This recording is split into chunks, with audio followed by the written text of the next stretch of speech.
I just saw a new horror film released November 8th, 2024, called Heretic. Directed by Scott Beck and Brian Woods, starring Sophie Thatcher, Chloe East, and Hugh Grant. This movie is unique in its setup, fantastic in its execution. But when it was over, I was kind of sad. Not because it was bad, but because I thought the outcome would be different, to be honest. Let me tell you why. When I first saw the trailer, I had my guesses about its twist. This man is some crazed, hyper-religious fanatic who is taking things too far. One of the girls is crazy and is in on this kidnapping/murder. They've entered the devil's house. One of those is right, but it's not the one I wanted it to be. Maybe I'm being a bitch. Either way, this video contains spoilers. What I can say for sure is I absolutely love stuff like this. Choose a door. It sounds simple, no? A simple choice that cannot be made simply. That has stuck with me since I've heard it. I love a lot of things in this movie. When I was done, I don't think I loved this movie as much as I thought I was going to. Now let me recap Heretic and tell you which of my guesses was right and which of my guesses I wanted it to be.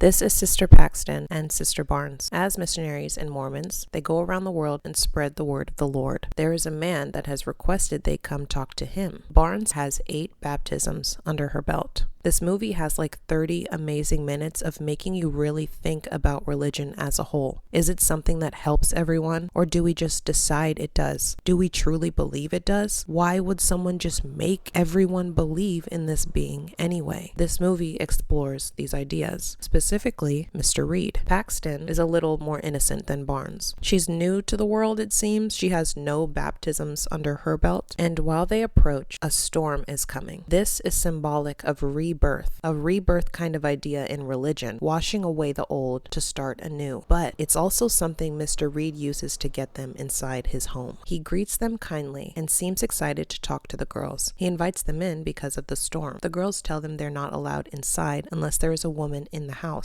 They ask him if he has a female roommate, to which at first he is confused, but then he clarifies he doesn't have a female roommate, just his wife inside. She is in fact making a blueberry pie as they speak. Well, that's just great. When they go into his house, he immediately warns the girls of the metal in the walls and ceilings. It's quick and strange to say to people you just invited in, but the girls are so focused on being polite and their reason for being here that they don't notice what he said. They politely ask him to get his wife, so he politely indulges them. He goes into another room, leaving them alone, and comes back with a candle and the Book of Mormon. It's fully notated. And he questions the girls, kind of mocking the book in their face, it seems. Barnes seems to take notice of this. Paxton, on the other hand, is quite pleased with Mr. Reed. It seems their task here will be easy. The lights in the living room suddenly cut out while they are talking, and he continues. They do that. Continuing in the dark, he tells the girls he has studied religion, all kinds in fact, very deeply. The girls realize they have not seen his wife, so they eventually ask for her again, just if she could sit in the room with us, if that's okay. He is cheery and very willing to grab his wife and the blueberry pie for them, of course. While he is gone though, they notice something. Barnes specifically. She slowly turns the candle around his strange living room, finally seeing the candle he blew out before he left is blueberry pie scented. There is no pie smell in the air due to a dutiful wife in the kitchen, but a candle. He has put on a show to get these women into his house. This puts Barnes on alert. They quickly decide to leave his house instead of continuing any conversation with him, but when they check the front door, it is completely locked. Plus, they realize they need their coats, the ones Mr. Reed kindly took from them when they came inside. The key to their bike locks being in Barnes's coat. They would not get anywhere in the brewing storm without their coats and the key. They have little choice but to go down the same hallway Mr. Reed retreated down moments before. They eventually come to a room and the man, cheery, greets them and puts on some music. They reluctantly tell him the church will be expecting them back now. The man makes fun of them for still acting polite despite their growing suspicions, blaming religion for this. The girls just want to leave but need their coats, which are neatly placed on the back of a chair. When they pick them up, the key to the bike lock is not in Barnes's coat but Paxton's. They unenthusiastically ask the man if he can help them, as when they tried the front door, door, it was locked. He apologizes, listening to his music, and tells them the door is on a deadbolt timer, and unfortunately won't unlock until the morning. The girls are more than confused at this point, and he tells them if they want to leave, they certainly can. It's their choice, but they must leave through the back, showing them 2 doors.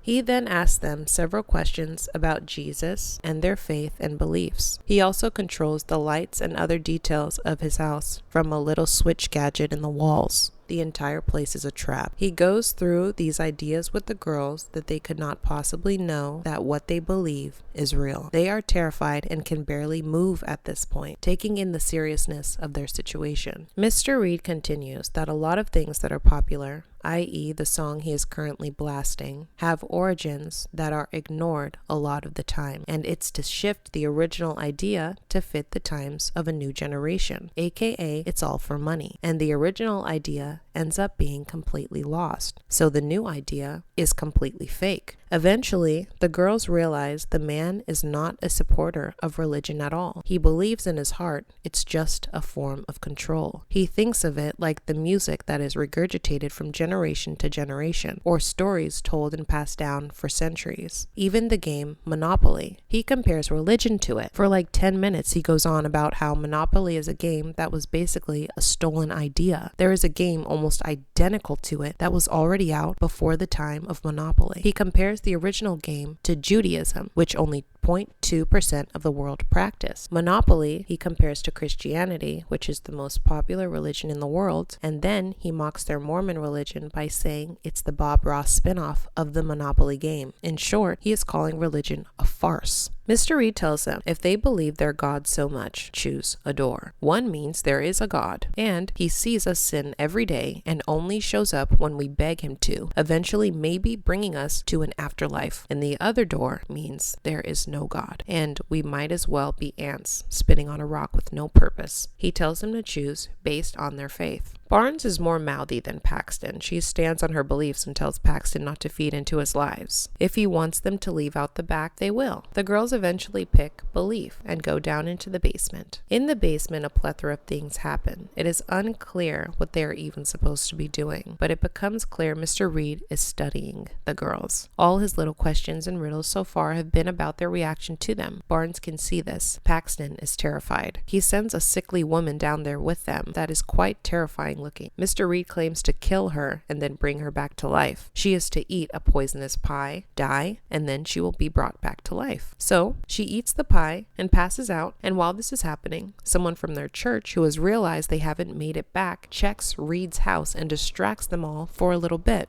When the girls come back to the room, Paxton notices the woman is in a different position after she died from eating the pie. Barnes says to basically ignore it and yell for help. The woman ends up coming back alive and whispering something in Paxton's ear. Something about clouds and it's not real. Mr. Reed comes in and takes the woman away, wanting to know what she said about the afterlife to the girls. He comes up to Barnes. He cuts her throat because she was about to say some code word to Paxton. So Paxton is now on her own to fight against Mr. Reed's crazy antics. This movie doesn't spend much time turning her into a badass, in my opinion. She just kind of becomes one. I'm not sure, though maybe I have to go back and watch it again. But she goes from being innocent and a bit naive to a badass smarty pants in no time. Barnes, being more ballsy, also took this weapon that she gave to Paxton before she died. Paxton tells Reed she doesn't think he brought anyone back to life. Like the candle, it was a mirage. He switched the woman's body out with another to make it seem like she was alive when the girls were distracted. And she was right. The creepy woman told her it's not real, tipping her off that Reed was in fact faking. Reed has severely sick women in his home that he controls and puts into his contraptions all the time. Paxton eventually makes it up to this room where the women are kept. She uses the key for the bike lock to open the door to the room, and this is where the women are. He makes it in there and asks her what she thinks is going on, and after his speeches and grandiose shows of his house contraption and lessons within, she says he thinks the ultimate religion is control. The reason she is standing in this room right now is because of him. Throughout all his learnings and readings of religion, he has come to one conclusion. It is all about control. He got them in the house, he made them play the game, scheme. He killed Barnes and put the key in Paxton's coat instead of hers. He is the reason she is in this room witnessing this fresh hell right now. Paxton ends up getting out of that room and running for her life. Reed chases her and eventually catches her. When he is about to kill her though, Barnes, who didn't fully die when her throat was cut, uses a piece of wood with 3 nails sticking out to kill Mr. Reed. In the end, the guess that was right was that this man is some crazed hyper-religious fanatic who is taking things too far. He studied religion so much he thought it really didn't exist, or at least he wasn't sure if it was really true. For example, if I believe something and you believe something completely opposite, then who is right? What is true? What should we believe? And does it matter? Heretic brings up all these questions. My guess, I wanted it to be, was that they were inside the devil's house, but they aren't. Just another crazy man. However, I like his characteristics. He is good enough as the villain that I wanted him to stay on screen. It's just when the creepy women become a plot point, I kind of tuned out. What's great about Heretic is he sees these 2 young women as salesmen, simply selling an idea that will get people to attend, consume, teach, and or buy religion. But in his eyes, that is all they are doing. Just like what he did with the blueberry scented candle that got them in the house in the first place. I mean, think about it. They're going around spreading the word of the Lord, yes, but why are they doing that? It's because they believe in something that was told to them. And now they're at this man's house being told something and they believe it. Mr. Reed didn't have a wife inside making a blueberry pie, but it sure sounded nice when you're standing outside in the rain having to bike 8 miles back to civilization. So the girls believed what he said. Heretic makes you think about that. What else they believe just because they have been told